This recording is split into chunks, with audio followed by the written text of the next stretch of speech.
Cerita Abu Nawas, Istana Raja hancur karena lalat. Pada suatu hari Abu Nawas terlihat murung. Ia hanya tertunduk lesu mendengarkan penuturan istrinya yang mengatakan kalau beberapa pekerja kerajaan atas titah Raja Harun membongkar rumahnya. Raja berdalih bahwa itu dilakukan karena bermimpi kalau di bawah rumahnya terpendam emas dan permata yang tak ternilai harganya. Namun, setelah mereka terus-menerus menggali, ternyata emas dan permata tidak juga ditemukan. Parahnya, sang raja juga tidak mau meminta maaf dan mengganti rugi sedikit pun kepada Abu Nawas.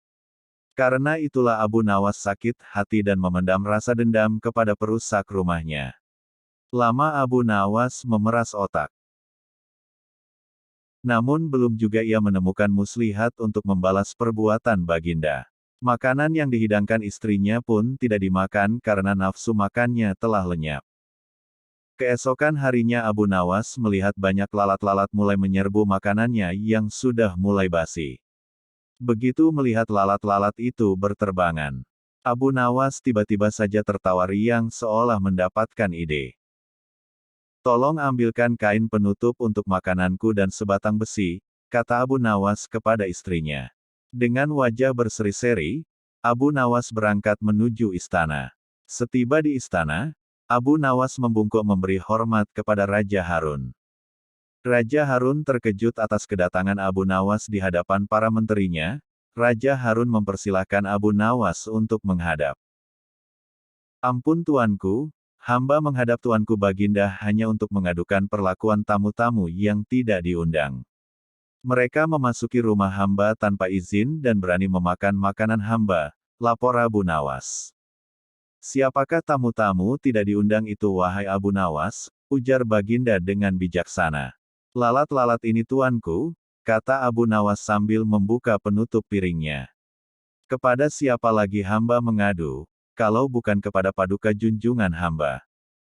Hamba mengadukan perlakuan yang tidak adil ini," ujar Abu Nawas sekali lagi. "Lalu, keadilan yang bagaimana yang engkau inginkan dariku?" tanya Raja Harun penasaran. "Hamba hanya menginginkan izin tertulis dari Baginda sendiri agar hamba bisa dengan leluasa menghukum lalat-lalat yang nakal itu," kata Abu Nawas memulai muslihatnya. Akhirnya Raja Harun dengan terpaksa membuat surat izin yang isinya memperkenankan Abu Nawas memukul lalat-lalat itu dimanapun mereka hinggap. Setelah mendapat izin tertulis itu, Abu Nawas mulai mengusir lalat-lalat di piringnya hingga mereka terbang dan hinggap di sana-sini. Dengan menggunakan tongkat besi yang dibawa dari rumah, Abu Nawas mengejar dan memukul lalat-lalat itu. Ketika hinggap di kaca, Abu Nawas dengan tenang dan leluasa memukul kaca itu hingga pecah. Kemudian vas bunga nan indah milik sang raja juga ikut terkena pukul dan pecah. Akhirnya hanya dalam beberapa menit saja seluruh perabot istana hancur berkeping-keping.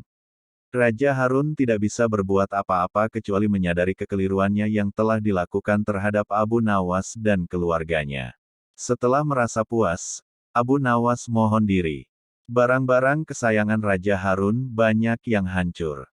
Bukan cuma itu saja, Raja juga menanggung rasa malu. Kini dia sadar betapa kelirunya, telah berbuat semena-mena kepada Abu Nawas. Itulah salah satu kecerdikan Abu Nawas. Jangan lupa subscribe dan like channel Akram Ridik, agar mendapatkan cerita lucu dan menarik lainnya.